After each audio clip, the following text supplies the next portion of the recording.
ये है आपका प्रेजेंट इंडेफिनिट टेंस कि इसकी गर्दान में जो पहला सेंटेंस आता है, इसकी गर्दान में जो पहला सेंटेंस आता है जिसको आप असर्टिव पॉजिटिव बोल सकते हैं, उसमें कोई हेल्पिंग वर्ब नहीं आती। प्रेजेंट कंटिन्यूस में जब आपने गर्दान करी थी तो आपने क्या बोला था? He is reading the book.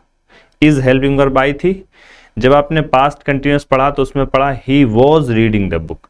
Was helping verb थी वहां पर। जब फ्यूचर कंटिन्यूस पढ़ा आपने तो आपने पढ़ा he will be reading the book. Will be वहां पर हेल्पिंग वर्ब थी। तो ये तीनों टेंसेस में हेल्पिंग वर्ब है। इसी तरीके से he has been reading the book, present perfect continuous tense में हैज बीन हेल्पिंग वर्ब है। He had been reading the book, यहाँ पर had been past perfect continuous में हेल्पिंग वर्ब है।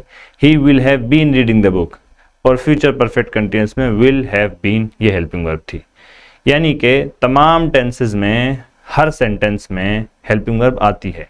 इंग्लिश में सिर्फ 2 ही सेंटेंस ऐसे हैं जहां पर हेल्पिंग वर्ब नहीं आती है।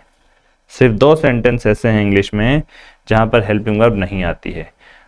एक उनमें से यह है प्रेजेंट इंडेफिनिट टेंस का पहला वाला सेंटेंस। दूसरा जो है वो ये है पास्ट इंडेफिनिट टेंस का पहला वाला सेंटेंस। पास्ट इंडेफिनिट के पहले सेंटेंस में और प्रेजेंट इंडेफिनिट टेंस के पहले सेंटेंस में हेल्पिंग वर्ब नहीं आती है। यही 2 जगह हैं पूरे इंग्लिश टेंस में जहां पर हेल्पिंग वर्ब नहीं आती है। इसके अलावा हर सेंटेंस में, हर टेंस में हेल्पिंग वर्ब का होना लाजमी है। बगैर हेल्पिंग वर्ब के सेंटेंस बनेगा ही नहीं, और अगर बनाएंगे तो गलत हो जाएगा। अलबत्ता ये 2 जगह ऐसी हैं जहां पर हेल्पिंग वर्ब नहीं आती हैं। तो no helping verb in first sentence. एक काम तो यह है, नंबर 1 क्या कि पहले वाले सेंटेंस में कोई हेल्पिंग वर्ब आएगी ही नहीं। नंबर 2 काम यह है कि आप जब सब्जेक्ट के बाद वर्ब लेकर आएंगे पहले वाले सेंटेंस में, सब्जेक्ट लाते हैं, फिर हेल्पिंग वर्ब लाते हैं, फिर वर्ब लाते हैं असर्टिव पॉजिटिव में, लेकिन हेल्पिंग वर्ब आएगी नहीं इसमें। तो अब सब्जेक्ट के बाद डायरेक्ट वर्ब आएगा। ही इज रीडिंग, इसमें से इज हटा दीजिए, अब बचेगा क्या? ही रीडिंग। आईएनजी भी हटा दीजिए क्योंकि आईएनजी नहीं आती। कौन सी फॉर्म आती है इसमें वर्ब की? वर्ब की फर्स्ट फॉर्म आती है। कौन सी फॉर्म आती है इसमें वर्ब की? V1, वर्ब की फर्स्ट फॉर्म। तो ही इज रीडिंग में से इज भी हटा दीजिए, बचा क्या? ही रीडिंग। रीडिंग में आईएनजी फॉर्म हटा दीजिए, बचा क्या? ही read.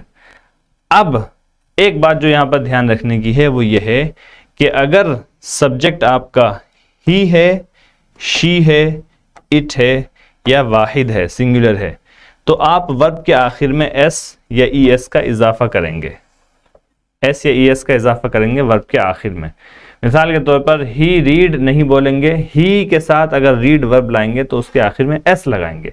He reads, he reads. एक बात और नुक्ते की बताता चलूं मैं आपको, आमतौर पर जब हम नाउन में किसी लफ्ज के आखिर में एस लगा देते हैं तो जमा बन जाती है। नाउन में किसी लफ्ज के आखिर में जमा लगा देते हैं, वो जमा बनानी हो तो हमें एस लगा देते हैं। जैसे बुक से बुक्स, बहुत सारी किताबें।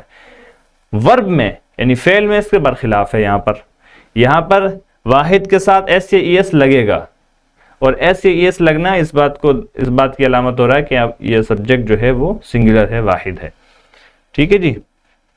तो ये नाउन के बरखिलाफ फेल में एस या ईएस लगता है सिंगुलर जब सब्जेक्ट होता है तो ये भी बात जो है आप याद रख सकते हैं, इससे समझ सकते हैं। अच्छा जी, तो ये 2 बात, नंबर 1 हेल्पिंग वर्ब नहीं आती पहले सेंटेंस में, नंबर 2 एस या ईएस का इजाफा करते हैं वर्ब के आखिर में। मिसाल के तौर पर मैं अगर यहां पर सेंटेंसेस बनाऊं, हमें बोलना है अगर आई के साथ, तो मैं बोलूंगा आई राइट।